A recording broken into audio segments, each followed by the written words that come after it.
Hello, everybody. Welcome back. Believe it or not, we are here to break down the semifinal round. You're kidding me. Really? We're already in the semifinals? Yes, we are. And we're going to talk about one state championship game coming up. Yes, this week, this Friday. We will get into it. Welcome to a brand new edition of the Third and Leng Podcast. You know, that handsome guy came all dressed up just for this edition of the podcast. You know, Matt's taking it seriously. He's got the red dress shirt on. He's ready to rock and roll. Hello, sir. Yes, just got back from an awards banquet tonight. My daughter, a freshman at Champaign Central High School, she on the JV team at Champaign Central, won Most Valuable Player for offense. So I'm very proud of her. And so I'm dressed out in the dapper champagne maroon, kind of red maroon. There you go. I feel good, and here we are. We are approaching a state championship game this Friday night at Monmouth College. We'll talk about that. And then we have some great semifinal games. This is going to be a wonderful time of the year. Yeah, we really do. And obviously a lot to go over, a lot to cover, which we're going to do. One thing I like to do is, again, we're kind of checking advanced weather forecast for the weekend. Sure. Matt, I tell you what, we're getting pretty lucky here. This looks like the way things are holding out, we've got another good weekend of weather coming up, and I'll take that any day. Now, the thing that scares me about that is I don't even want to look at what we could run into state final game, because it's been really nice. It's been really good weather. You can't complain. It's been fantastic. I thought it was really good Saturday. My game was 3 o'clock, so by halftime it started getting dark and kind of cold, but been a lot worse. So again, we can't complain. We've gotten good weather. It looks like we're going to get weather once again for the semifinal round. Well, we've always joked around about Illinois weather. We probably think it's a month off. Everything's a month off. Yeah. So, you know, it's we're going to get some warm weather, and you never know. I teach a driver's ed class right now, and I tell the kids, you know, hey, get used to Illinois weather because we'll probably have a foot of snow here in about 2 weeks. Right. Yep, no doubt about it. All right, so let's go. We're going to break down, recap the quarterfinals, look at the semifinal matchups in 1A through 4A. We'll also talk some 8-man football as well. So, Matt, here we go. We're going to start in Class 1A. Teams that advance to the semifinal round: Lena Winslow, a 30-0 win over Kewanee Wethersfield. They advance to take on Chicago Hope, Matt. Chicago Hope all over Rova, 57-7. So again, setting up a matchup in Chicago on Saturday, 1 o'clock in the Northern Bracket 1A. No surprise with Lena Winslow, but man, maybe a little bit of a surprise with Chicago Hope. Again, that is the Northern Bracket in 1A. The Southern Bracket, again, arguably, Matt, this might have been, I don't want to say shocking, because I know you talked about it quite a bit, and we mentioned about Camp Point Central being, you know, just a terrific program. But I think a lot of people were, if they were honest, they were probably expecting to see a different outcome. Not so fast, according to our friends at Camp Point Central. Camp Point Central with a 42-22 win over Belleville, Althoff to advance. And Matt, it seemed like Camp Point Central just came out guns blazing, and all of a sudden they had a big lead early in that ball game. Yeah, I talked to Brad. You know, they really jumped off to a big, you know, kind of a quick start. They got a block punt early in the game. They had some special team kind of, bounces that kind of went their way. And before you know it, they're up quick in that game. However, Belleville came back with a pair of their own onside kicks in the second half and kind of put Camp Point on their heels. But, they did a good job of playing good football. Camp Point, I talked to Derek. I'm going to talk a little bit more about their team. He gave me kind of an in-depth kind of a sneak peek at kind of where they're at. And they have a really neat, interesting matchup with Greenville. You know, that's there's a lot of storylines with that. It's going to be a lot of fun. Greenville, a 44-16 win over Cessna Valley. So, again, sets up the quarterfinal in the Southern Bracket of 1A, Greenfield Northwest on the road at Camp Point Central. Again, Saturday, everything's Saturday this week. Saturday 2:00 kickoff. And just thoughts that northern bracket. Yeah, I guess it's safe to say I don't think too many people saw Chicago Hope get into a semifinal early. I didn't. No, I mean, it is what it is. You don't want to sugarcoat this, I mean, Chicago Hope, or it could be any team, that we know they're athletic, we know they're fast, and we know they can stretch the field laterally. And then we know they can stretch it vertically, because they have athletes that can make plays happen. And, for them to go into Oneida and beat Williamsville Rova, I think it's just a testament to, how good they really are. And so they have the advantage, I mean, they have the home field advantage a little bit, and that Lena has to make that trip. And, it's going to be kind of the, apples and oranges here. You have a team that's going to run the ball, pound the rock, impose their will, and Lena Winslow. And you have a team that's going to be a big play, type of team. And they're going to want to try to get off to a hot start and, try to send a message to Lena. So, I think it's going to be an interesting matchup. Anything can happen. I would think the physicality and blocking and tackling will eventually take over. But you know what? Chicago Hope Academy, I think they really sent a message and surprised a lot of people. Yeah, they did, and congratulate to them because, I mean, that's a big accomplishment getting to a semifinal. Now, whether they can beat the Giant from Lena in the semis, that's a whole other question. But, again, we'll see how that one shakes out. And, again, it's one of those Saturdays, Matt, where if I could split myself into 4 different places, I definitely would be at the Altgeld Park in Chicago to go watch this game on Saturday. Sure. I'm absolutely intrigued at how this one's going to turn out. Yeah. So we will see. So there you go. There are your 1A semifinal. We'll take a look in 2A. And again, Clash of the Titans in that northern bracket. Marola Foresight, they get a 35-11 win over Bloomington Central Catholic to advance. The Trojans will travel to Wilmington to take on the Wildcats. Wilmington with a 20-14 overtime win over Seneca. Southern bracket, Athens, they advance. They get a 28-27 win over Nashville by the closest of margins. Athens will go on the road and take on Shelbyville. Shelbyville, a 28-21 win over Breeze Mater Dei. And Matt, what are the teams there that, and obviously they've been a very high seed the whole way through, so not a big shock. But Shelbyville, Matt, is a team we haven't talked a ton about this year, and I'll be honest, they're a higher seed that has kind of surprised me, that made it through the South, and here they are. They're in the semifinals. Just a really nice run for them, taking on a team that's much more familiar, I think, with it deeper in the playoffs to Athens. So, again, 2 very interesting matchups here, starting in the North. Well, I think in the North, you have 2 very storied football programs, and this is not going to be complicated. This is going to be about who can be the most physical, who can stop people on third downs. Because if Maroa can't stop Wilmington on third down in Wilmington, it's going to play into the hands of Wilmington. Now, Wilmington, I'll say, we've got to make sure that we stop Cade Maurer because, I mean, he is the real deal. He's had a huge year. Yeah, he just got named All-State. And, he is a very good, dynamic, electric football player. And, Josh has been in these situations, I mean, and I've said this, I've only had one year of coaching against Josh, and that was with Olympia. And, I would sit there and joke around with Eric Lyons, that the best way to beat Josh Jostis and his team is you got to be real physical with them. When they've lost to the Sterling Newmans or they've lost to whoever in the state championship game, those teams play keep away. And Wilmington's going to want to keep the ball away from them. And they're going to want to get real physical. They do. That's what they do best. They do it the best. I will say this, though, as I talked about Camp Point Central and their special teams, we have a Wilmington team that, kicked a really big field goal right before halftime to put 3 points on the board, and then they kicked one at the end of the game to tie it up. How far was that first field goal? You tell me. 56 yards. Yeah.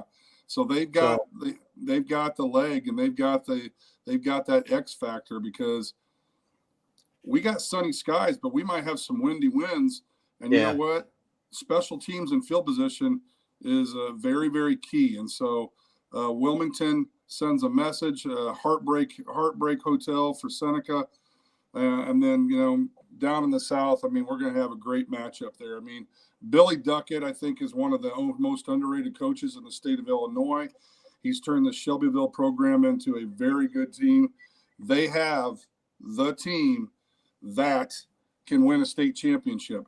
Can they beat Ryan Knox in that ground control wing T offense? Again, third down efficiency, controlling the big plays.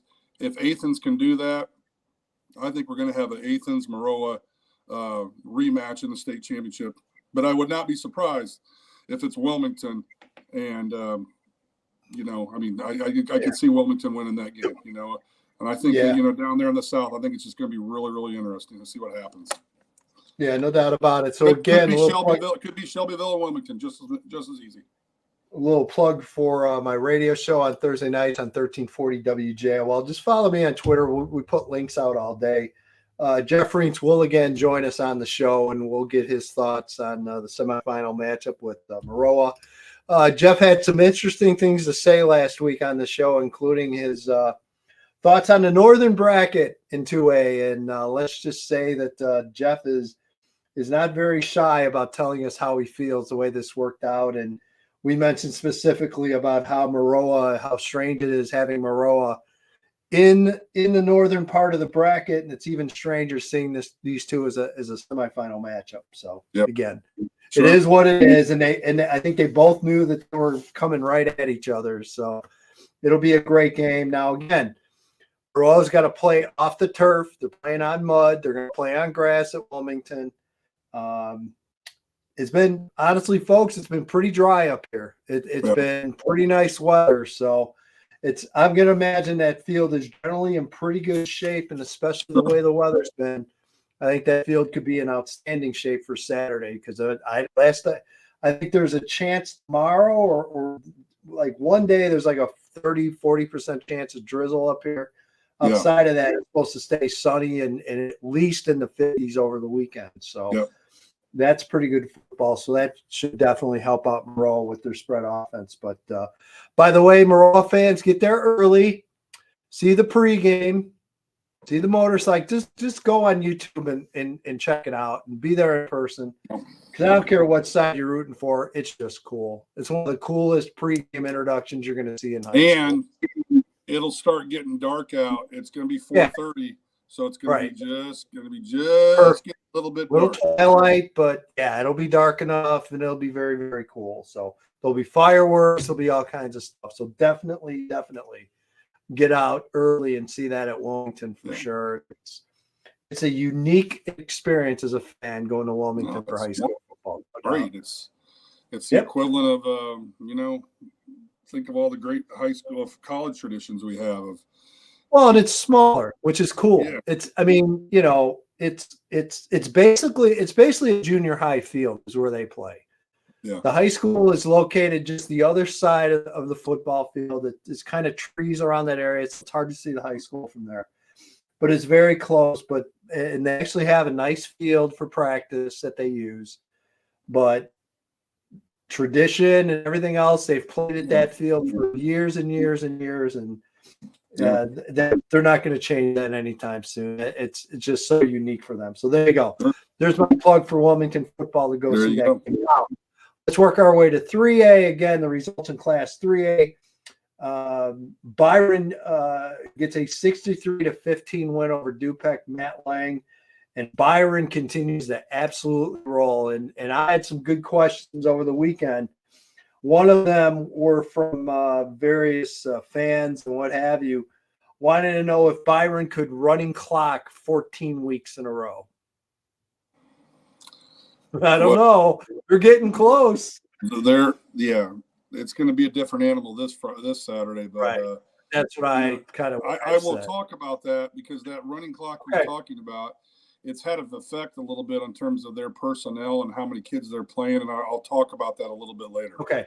So they will play Montini. Then Montini will get the home game. So Montini gets a 27-9 win over Princeton to advance. Mm-hmm. So again, in the northern bracket, it's Byron at Montini Catholic Saturday. That game is a 1:00 kickoff. Then, of course, in the southern bracket, the Mount Carmel Golden Aces, they get a win. They go 56-46 over Tolono Unity. My guy Blaine Sisson, who by the way was committed to the Salukis, just the other day decommitted and now gave your guy Brett Bielema in Illinois his verbal commitment. So congrats to Blaine for his decision, and also congrats to Blaine for getting the Golden Aces in the semis. They will hit the road and take on Roxana. Roxana with the 56-30 win over Olympia. Matt Lang, the world wants to know your thoughts in 3A. Well, I love 3A. I think it's going to be really interesting. I've talked to a lot of these coaches extensively, and Byron has a very unique football team.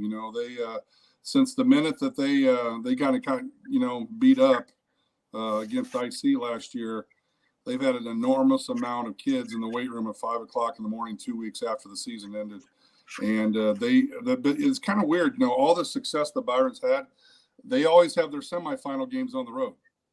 And, it's kind of interesting, That's funny.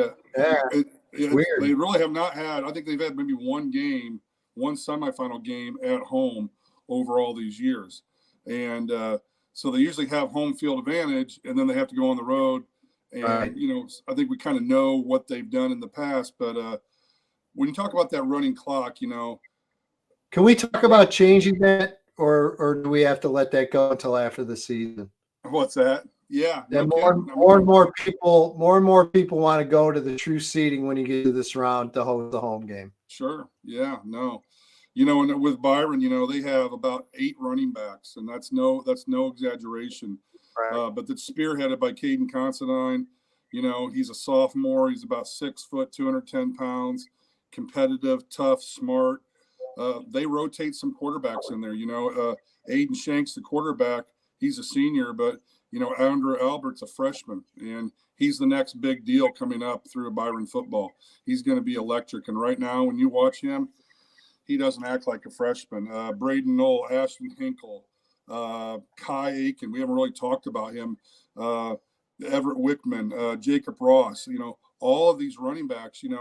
I talked to Jeff last night, and he told me, he's like, Matt, he's like, I kid you not. He's like, there's a lot of times you look at the stat sheet and these guys are only getting 2 or 3 carries a game because we've kind of been in control of the football game. So,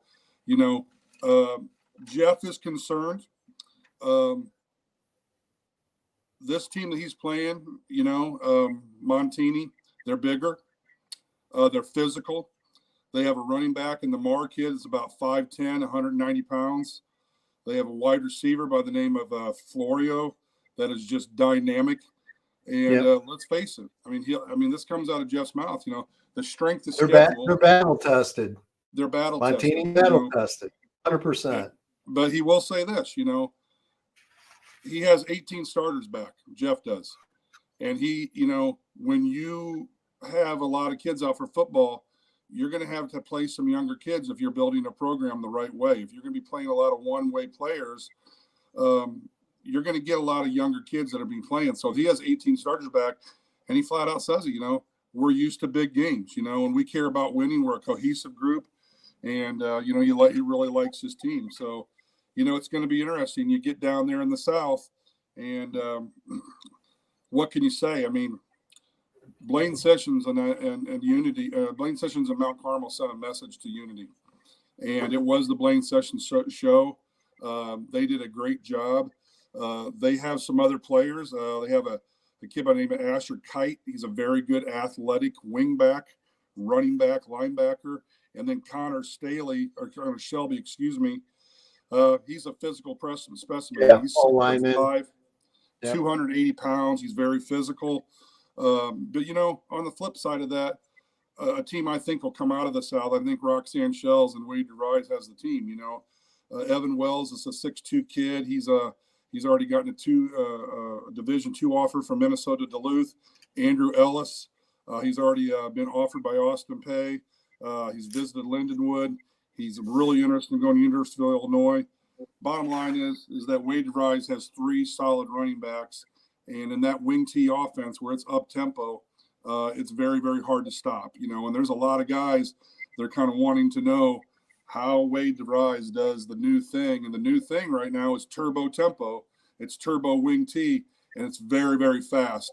And, Eric didn't have a chance to really talk to Wade after the game, but, Eric, when I was talking to him, he's like, I flat out just, called him and told him, like, you have a very good football team, a very good football team. There you go. All right. So we'll go into 4A. We'll break it down. Here is your semifinal teams in Class 4A. Wheaton Academy, the only game in the state last week on Friday. They get a convincing 42-7 win over Sandwich. Again, Sandwich, terrific story this year. A year ago, didn't have enough kids to play a varsity season. They come back and they get into the quarterfinals in 4A again. Just congratulations to Sandwich. A great story. Wheaton Academy, very good team, by the way. I had a chance to watch that game online Friday.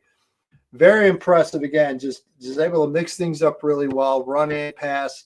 Pretty good athletes, pretty good speed as well. They will go on the road and they will take on St. Lawrence. Talk about another game that I thought caught a lot of people by surprise. And I know you and I talked about this. I said, look, and I'm not going to go out of my way and say, hey, I thought it was going to happen. I didn't. I picked IC Catholic to win. But I remember telling you, and we said this for a few weeks, don't discount St. Lawrence out of it because they're just as athletic as IC Catholic. And again, we talk about that battle tested thing, and I think St. Lawrence is just as battle tested as anyone else in that, coming out of that Catholic League. They get a huge 24-21 on a last-minute drive to knock out Immaculate Conception. So St. Lawrence gets the home game in Burbank. Saturday at 3 o'clock is a host Wheaton Academy. And then in the southern bracket, well, Rochester, they roll over Breeze Central 49-13. They will take on and hit the road and go to Murfreesboro. Murfreesboro gets a 25-20 win over Harrisburg to advance. So again, 3 o'clock Saturday, Rochester at Murfreesboro in Class 4A. My man, fire away. Well, I would just say this, talking to Derek, he likes his football team, Henry Booker is his free safety, defensive end, Lance Ingold, offensive lineman, Carter Race, linebacker, Parker Lyons. He likes his team, and the key to a game like this is that you can't have any penalties. You can't beat yourselves with turnovers. And, he has a concern with them. He'll flat out say they have a very good wide receiver. They got great skill people. The running backs are good in Murfreesboro, and they have a very good defense.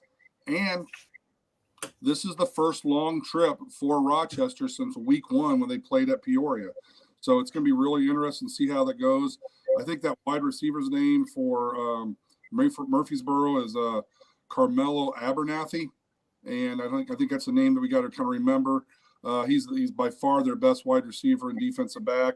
And the quarterback, good size, about 6'1", 200 pounds.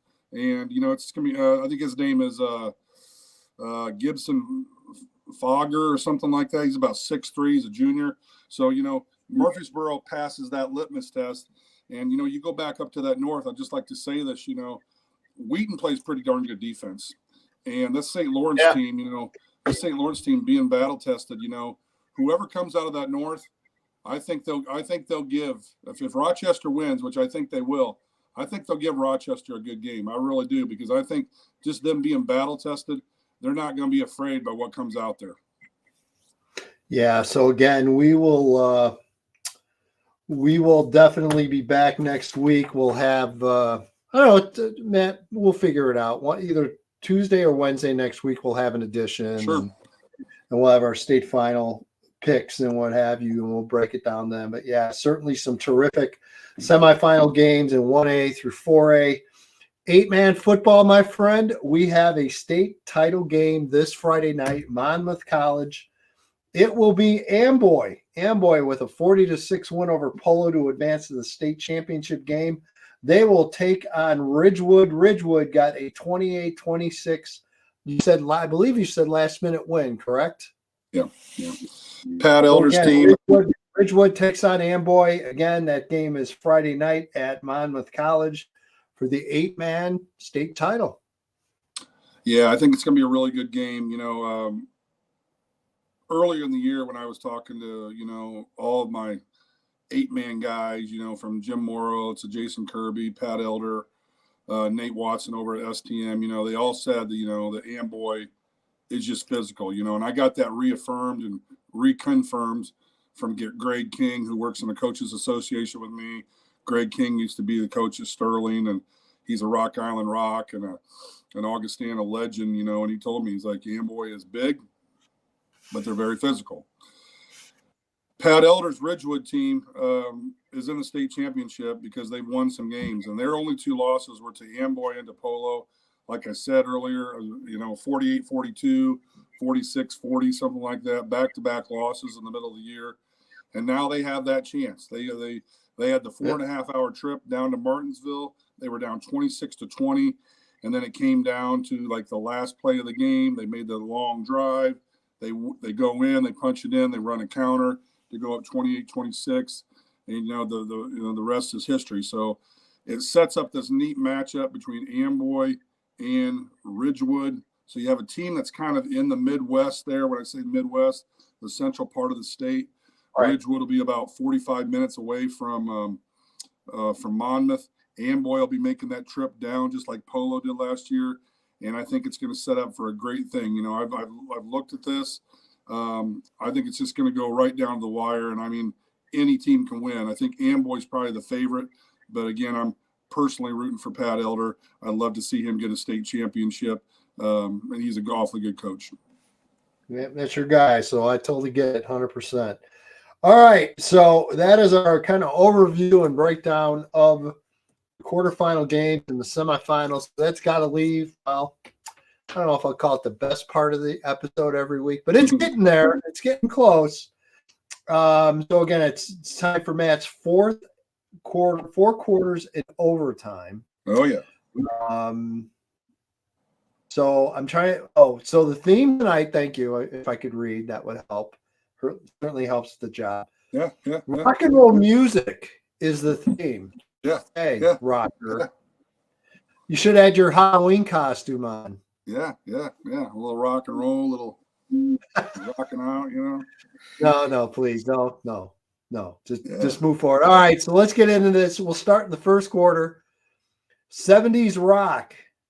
Excuse me, A Fool for the City. Oh, I love a good Fog Hat reference. Far away, man. You got it. So, a little Excuse Me, a little Leonard Skinner and a little bit of, little Fog Hat, So it's kind of like, with Fog Hat, we're gonna reference this to 1A football. So here it is, a little Fog Hat, the first line. You were going to the city, and I got you on my mind. Country sure is pretty, but I'm gonna leave it all behind. So you have this Lena Winslow outfit that's going into the city. What's gonna happen? Can they get it done? You get a candle. Did you like that? Here. Did you like that? I like it. You like that. All right. Not bad.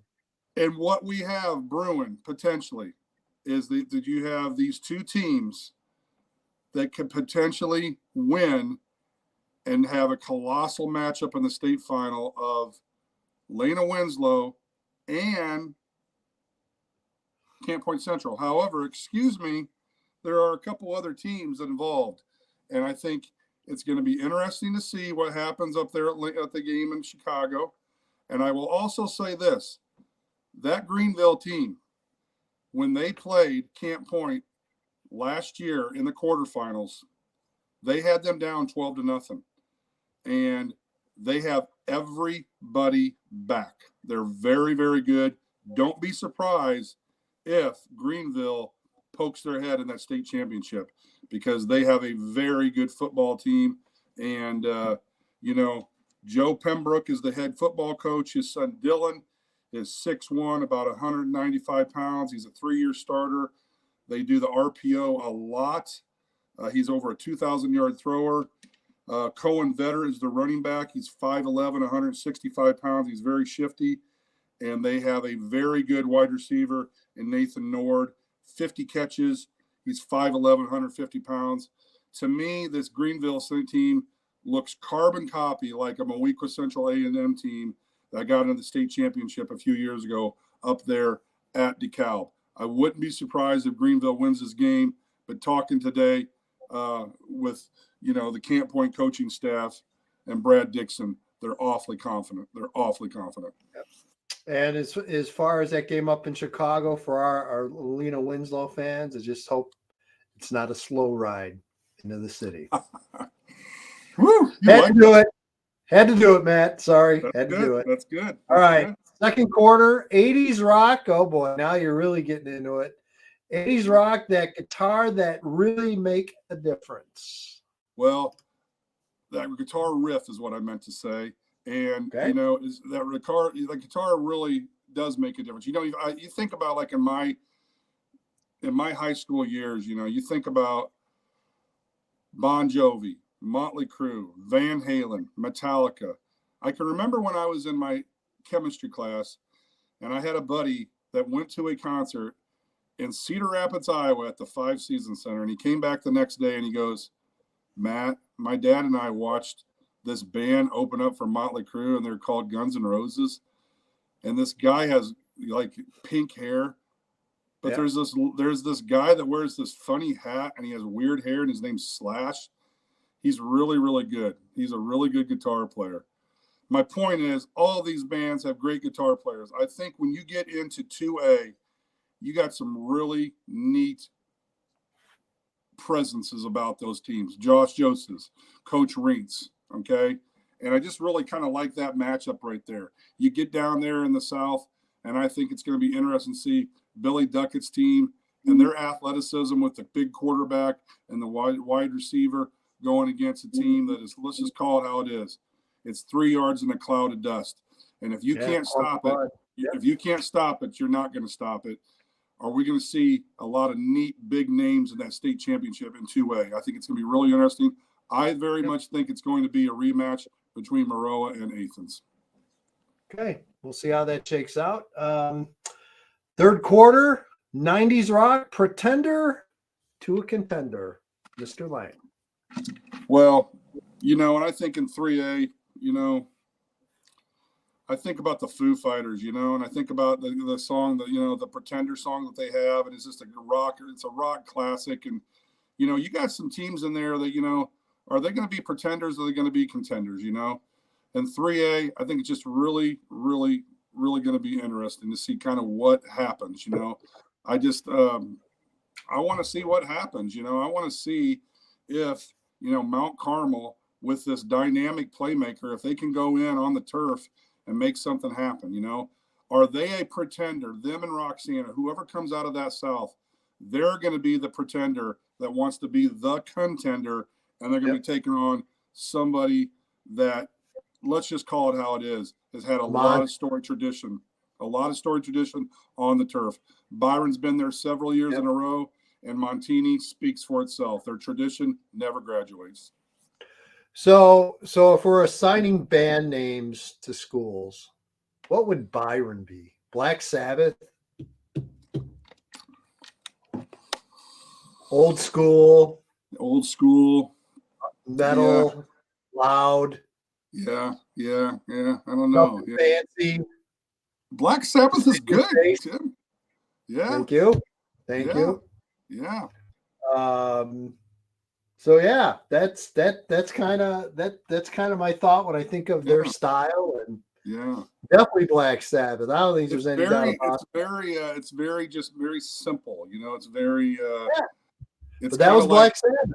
It's a death by 1,000 paper cuts because they're going to run the same thing and come right at you. You know what I'm saying?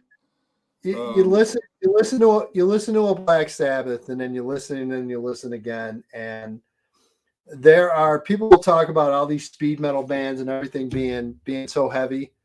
I could play you 2 Black Sabbath songs that are heavier than anything you've heard out of speed metal. Yeah, easily. So anyway, there you go. You see, it's your fault. You got me on a. I think those teams down south, they're kind of more of a Leonard Skinner, April Wine type of band. You know what I'm saying? Ooh, April Wine. Look at you, just between you and me, Matt. Let's talk a little April roller, Wine. Baby. I'm a high roller, baby. Wow, I knew I'd put a smile on your face. I knew I would do it. You did. This is good stuff for once. Finally, took you long enough. You like that, don't you? All right, fourth quarter. I do. Fourth quarter. Father knows best. The fathers of rock and roll. Do tell, sir. Hey, whether you have that collar up and you're Elvis Presley, or you got that collar down and you're Chuck Berry, the bottom line is we got one guy in 4A that is kind of, we've kind of have not talked very much about him, and that is Derek Leonard. He's no longer underneath the shadow and underneath the storyline of his father. He still produces winners now. He is the show, but I congratulated Derek on his Illinois College Blue Boys have made it into the Division III playoffs. Yeah, how about that? I saw that. Awesome. And one of my players at Havana, Keen Shaw, is going to be an all-conference safety football player for the CCIW. And congratulations to the Illinois College. And the best part about Illinois College, they do not have to go to North Central College in the first round. Exactly. They're going to Wartburg. Wartburg's a good program, but you don't want to play North Central College in the opening. But I just think, we think about legendary rock and roll people. Where did the rock and roll start at? Again, this isn't a history thing. I'm not trying to get too cutesy, but the Elvis Presley and the Chuck Berry, those are the legends. And right now we have a legend in 4A. And we've talked about this a long, long time ago. You just kind of wonder why he didn't get gobbled up and go to a college. But by gosh, he's in the Springfield area, the Rochester area. He has a great family. He has a great dad, and they've done a lot for high school football. And, Derek is amazing to me. He checks on me. He sees how I'm doing, my well-being. And, he's a good Christian man and a great football coach. Yeah. 100%. But a better person. Yeah, no doubt about it. So we go to overtime. I'm going to tweak this one just a little bit for you. Final countdown. Like that. There you go. Rock and roll all night and party every day, my man. Okay. And you know what? It is the final countdown because there is this band called Kiss that is making their one last tour. And then oh my God! Don't get me started. They've been on the final tour for 15 years. But the bottom line is, Tim, they're going to be winding it down. They're going to be playing at Madison Square Garden. Okay, and when we say the final countdown, and whatever else we're saying in terms of 8-man, is this it? Is this the final countdown? Is this the last hurrah for 8-man? Will they be a part of the IHSA next year? Is this the last time we're going to have an 8-man championship in Monmouth College? I sure hope not. I sure hope it stays there because it's that wild, wild west allure. But the bottom line is, could this be the last time it's kind of in its own little separate entity? And will it be gobbled up and run and function by the IHSA? Something to think about. Yeah, it is. It is. There hasn't been a ton of talk. I'm sure we're going to hear more next week with everyone basically being down at Illinois State. And again, it's funny you mentioned final countdown. But I think what I'm most excited about is just being at a new facility this year that we haven't been to in many years and seeing the excitement level and how well Illinois State plays for these 4 games in 2 days. And I think it's going to be a big part of the story next week. I don't think there's any doubt about it. So, well done, sir. Well done on your overtime. I will say this. I know for me personally, I would love to see some home cooking there in Normal, and I would love to see Normal Community playing a state championship in their hometown. Yeah, that would be a cool storyline. It could happen. That would be really cool. Could happen. They're gonna have a chance, but that's not my bread and butter. That's your more meat and potatoes. But I've said this all along. It's gonna be a tough game for them against Downers North, but they do have a shot. Yeah, and I will just say this: I can remember being there at those state championship games, and if you get the right atmosphere, that place is jam packed. Especially there, yeah, you're right. Yep, it's just going to be a lot of fun. One heck of a home game. And again, I would say recent state finals. And again, we'll wrap this up in a minute, but some recent state finals. I think one of the most impressive crowds I remember was the first year Batavia was there and when the game was at NIU. Yeah. That's the kind of turnout I would almost expect out of normal. Yeah. What they had. Well, Glad you brought that up. I'm glad you brought that up. It really hasn't been talked about too much, honestly. About what? About just about normal having a chance of staying at home and playing for a state title in their backyard. Well, they got a big quarterfinal win, and here they are. They have an opportunity, and so it's going to be interesting. And Maroa, not very far. Illinois State's an easy place to get to because you just get right off the road and right down the road. No one's going to be there. Parking's going to be plenty, and it's going to be a lot of fun. What's the farthest drive? I'm going to guess probably East St. Louis if they get there.